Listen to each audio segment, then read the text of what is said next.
Greetings, Gilliam the Rogue here once again. We have some really exciting news. The recent Summerset teaser or like experience, whatever you want to call it, at Twitch just happened, or it wasn't at Twitch and it didn't just happen. But they released a bunch of really cool information. There's a cinematic teaser, there's an in-game teaser, and Rich Lambert, the creative lead design or big honcho of the development team, went on with a freelance broadcaster and they did some questions, and it was really, really cool. And we have some really cool information. So I'm just going to talk a little bit about that and react to the trailers. This isn't something that I normally do, but I'm really, really excited for this stuff. So let's kind of go ahead and close out of ESO here, and then we are going to swap over right here, and then we're going to pop this in full screen and watch that. So let's begin.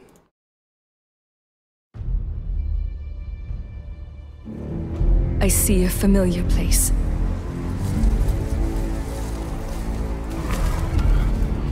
Haunted by shadows. What are those? What are these? Shadows that spread across the lands, seeking to rule over all. There's the elf from the cinematics. In the darkened remains of my home. But that's not her talking. Your home needs you now more than ever. Welcome back. Razumdar. Awesome. Okay, so we already knew about that. So June 5th is the release. We'll talk a little bit more about that. They have some really cool stuff. Bunch of pre-order stuff. We'll talk about that too. So let's watch the gameplay trailer as well. This one was really cool.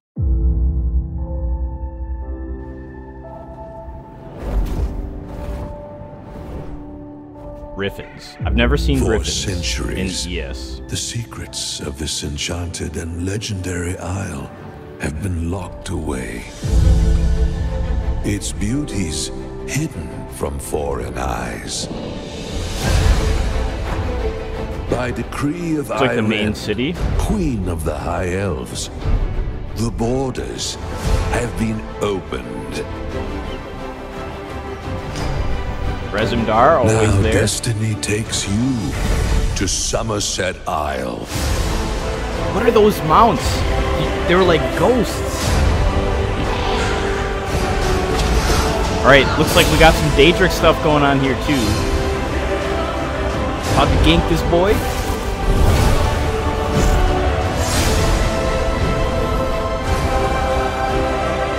Physic Order, mud crabs, a weird dragon.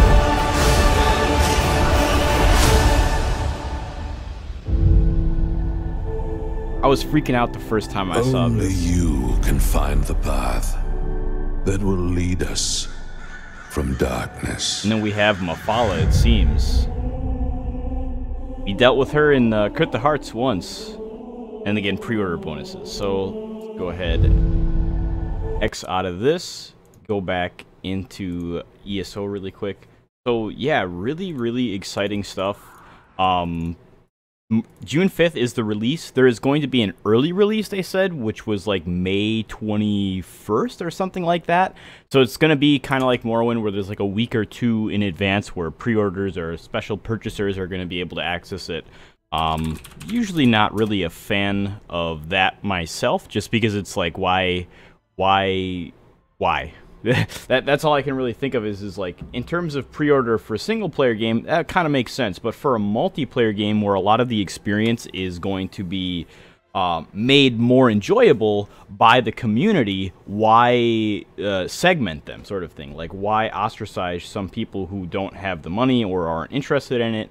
So, yeah, it's a little bit awkward. I'm not really a big fan of that, but I'm not going to, like, throw a big fit over it or anything. But we have some other stuff. Let me go ahead and pull that up really quick. I did like a little summary on my Twitter. I was really, really excited when this all first happened. But so yeah, June 5th release, May 21st or something like that is early access, and they said they want to have April-ish, is the exact Rich Lambert's words, April-ish PTS. They talked about a new 12-man trial in this content. It's gonna deal with the Welkanar, if I heard correctly, which is like some ancient race of protectors in Summerset. They're supposed to be protecting like ancient magics there. Welkanar, Welkinstone, is that related? I personally I've never heard of the Welkanar as a race or as maybe they're an order, I don't remember exactly.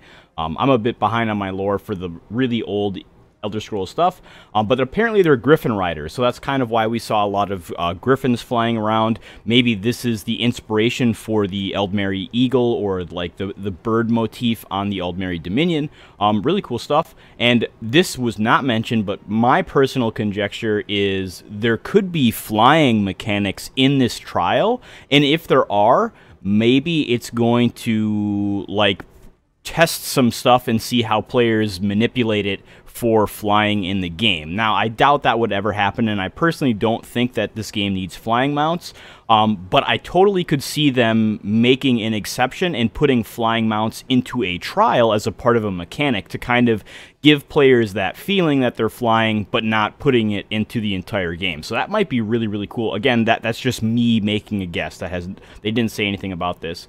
They talked about jewelry crafting. So you can now craft crafted jewelry, meaning the crafted sets that require you to have traits in order to learn. So like Hunting's Rage, Willow's Path, Seducer, stuff like that. Seemingly only that. We don't have a lot of information, and all of this is subject to change, so who knows what it'll look like when it's in PTS and then when it actually launches. But they said that you can craft jewelry, seemingly going to be able to upgrade all existing jewelry. Not sure how I feel about that. That kind of makes veteran hard mode trials a little bit more redundant. The purpose of that hard mode was to get gold jewelry, and if we can just upgrade our stuff, that's going to kind of take away from it. Now, if they somehow make it so only certain content like hard mode drops the materials for that jewelry, then I'll be totally okay with it, because that'll breathe some life into trials in terms of why should I keep doing this sort of thing. They also mentioned a new trait system with jewelry. So Rich Lambert said he doesn't really like how they operate right now as stat sticks, he called them, which is pretty accurate. They're just there to offer you stats, but they do offer you some more set bonuses as well. So it feels like a piece of armor, which is no different. It's a stat stick. It's not something that you're like, ooh, I'm wearing this armor because it does this. You use stuff for sets, and jewelry is a part of sets. So I don't understand that analogy, but for that reason, they are expanding upon the trait system. So they said healthy, robust, and arcane are the 3 existing ones, and they're adding 6 new ones. And they didn't talk too much about them, but they said one of them is an execute trait where when the target gets low health, you start doing more damage to it. So as a trait, that sounds really, really interesting, and I hope that breathes a lot of diversity and stuff to test, because for me personally, new things to test is what I love most about the Elder Scrolls Online experience. So I'm really excited for this. I want to know what the other 5 traits are. How strong is the execute trait? When does it kick in? Is it a curve, like 1% do extra damage, 2% do extra damage, or is it like hitting thresholds? What is it? I want to know more. Really excited for jewelry crafting.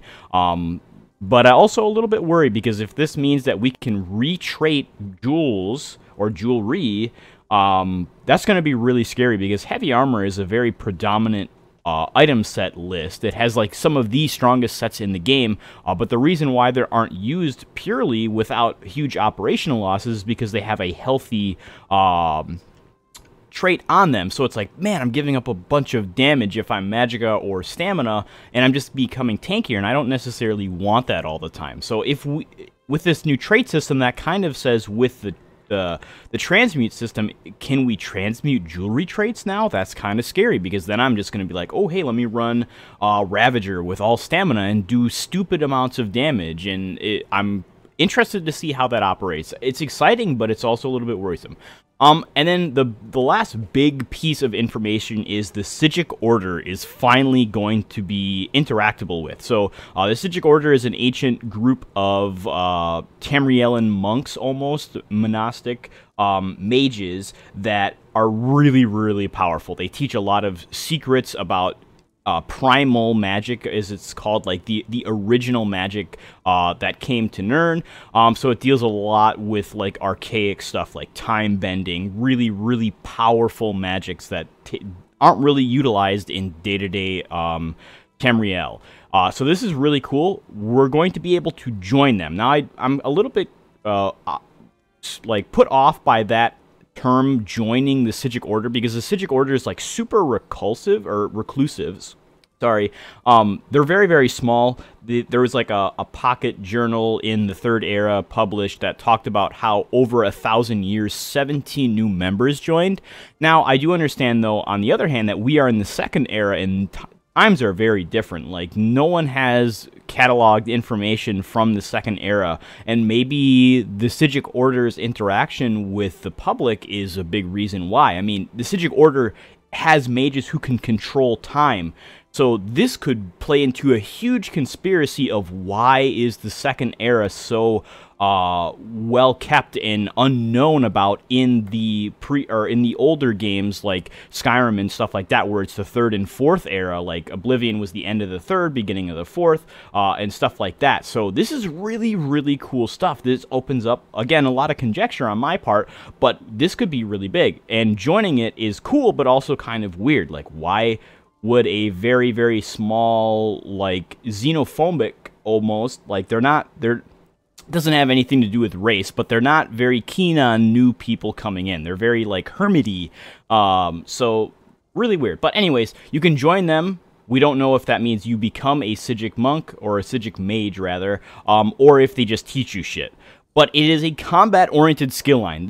When Rich Lambert said it is a combat-oriented skill line with 5 active abilities, 5 passives, and 1 ultimate, I lost my shit. I was playing Monster Hunter World, and I was watching to this, listening into the background, and I heard Rich Lambert say that, and I fucking jumped up, and I was super hyped, because this game needs more skills. We need more fresh things coming to the game that make gameplay really, really new and allow players to experiment with new things. The game is getting a little bit monotonous with the gear choices and the ability choices. We have tons of diversity. It's just it's a diverse pool of stagnant stuff. We've had this for a very long time, so it's really, really cool. Again, 5 active abilities, 5 passives, and 1 ultimate. They already talked about the ultimate called Redo. What it will do is it will reset your health, magic, and stamina, and your character's position 4 seconds in the past. So it's not going to actually rewind time for everyone. It's just going to take you back to where you were 4 seconds ago. So that's really, really cool. They said, again, it is an ultimate, so this isn't something that can be spammed. And it will also have the potential to be a benefit to you or a negative effect for you, because it will reset your health, magic, and stamina and your positioning. So if you misuse this ultimate, it seems like you can either do some really crazy stuff and escape, or reset the fight and become, you just did all of your damage and killed 2 or 3 people. Now you're all back at full resources because you just reset. Or you could put yourself into a really dangerous situation where maybe 4 seconds ago you were taking a lot of damage, you were really low health, now you have a bunch of damage over time on you, you activate this ability, go back, and now you're dead because you misused it. So it seems like there's going to be a lot of skill interacted with this ultimate. Really excited to get my hands on it. And then on the pre-order page, they also mentioned 2 other abilities. One is called Time Stop. I'll read it for you. It says, freeze the passage of time at a specific location. Should you catch your enemies with this ability, they'll be slowed and eventually frozen in place, giving you the opportunity to make your move. So it just seems like an AoE stun, snare, and then stun, so that's really, really interesting. Seems very PvP oriented. If it doesn't do damage, I don't see it being used in PvE, although it might be really cool for a tanking option for non-Dragonite tanks. A big reason why Dragonite tanks are so powerful in PvE is the Chains and Talons meta of, hey, let me just pull everything in and lock it in place. If I can do this on a Nightblade or a Templar with Time Stop, and I can group them all up and then stop them from moving, that could be really, really helpful for non-meta tanks, so very exciting. Then finally we have Meditate. It says, focus your mind and body in a deep meditative state. While active, you will restore health, stamina, and magicka over time, perfect for those who want to reflect upon and recover from a tough fight. So this seems like, if you've ever played League of Legends, Master Yi, a character has an ability literally called Meditate, where he sits there and channels it over a duration and restores his health.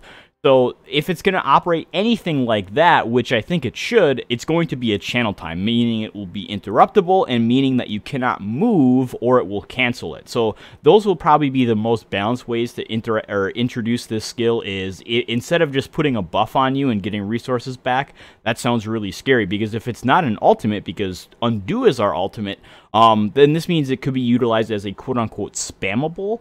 Obviously you wouldn't want to do that in terms of damage production, but you could get a lot of resources back. So this sounds like a really OP version of Dark Deal, but I hope that the trade-off is it takes longer to do, and it makes you more susceptible while doing it. It's sort of a tool that you utilize to line of sight, hide for a little bit, get your resources back, and then go back. So again, pure conjecture. This is all subject to change. We have no clue about specifics. This is just me rambling upon ruminations of like what could be, what am I excited for. So I know this is not something that I normally do, but again, it's just really exciting. I love Elder Scrolls lore. Again, just so much going on here, and there's a lot of new stuff for me personally to test, which is why I'm most excited. Is like, yeah, going to Summerset like the first time since 1994 is like, that's awesome. I was 1 year old when that happened, so of course I've never been there. So I want to see about it. It looks beautiful, the saturated colors. It's right up my alley. I really like that rich, vibrant feel. There's a lot of like ancient ruins with magic. Again, this is like where the Aldmer, not Altmer. The Altmer are the High Elves. The Aldmer are the predation, or the race that came before them. So a lot of like really rich ancient magics, really exciting stuff. And we could even see some of the stuff about spellcrafting. Now that was not talked about, but spellcrafting was talked about in 2015 at QuakeCon, where they kind of mentioned that the way that you generate spellcrafting or get resources for it you were supposed to delve into Ayleid ruins and find secret rooms that don't exist yet in game, or they do but they're blocked off. And go in there and read ancient tablets and learn about that. So since we're going to the birthplace, or like the main foundation of this civilization of the Ayleids, or the Aldmer, this could potentially give ZeniMax a bunch of resources to finish off spellcrafting. So again, that's pure conjecture. That's all me just making shit up. But I don't know. That's really exciting, because this fits into the lore. It fits into the setting. It fits into the theme. So really exciting stuff. I'll keep you guys updated as we go through. This usually isn't my thing, so I'm not going to like be pumping videos out about this. But I have some really exciting news that I'll be able to talk about in a few weeks, hopefully. But yeah, this is really exciting stuff. Things are moving along. April-ish PTS, we are literally at the end of March. It's almost April already. We have less than 2 weeks before April, so I'm assuming like late April for PTS, and then early access on May 21st. So this is really exciting stuff. Again, thank you all so much for joining me. I hope this was somewhat exciting or interesting for you, whatever. But yeah, until next time though, I'll see you guys around.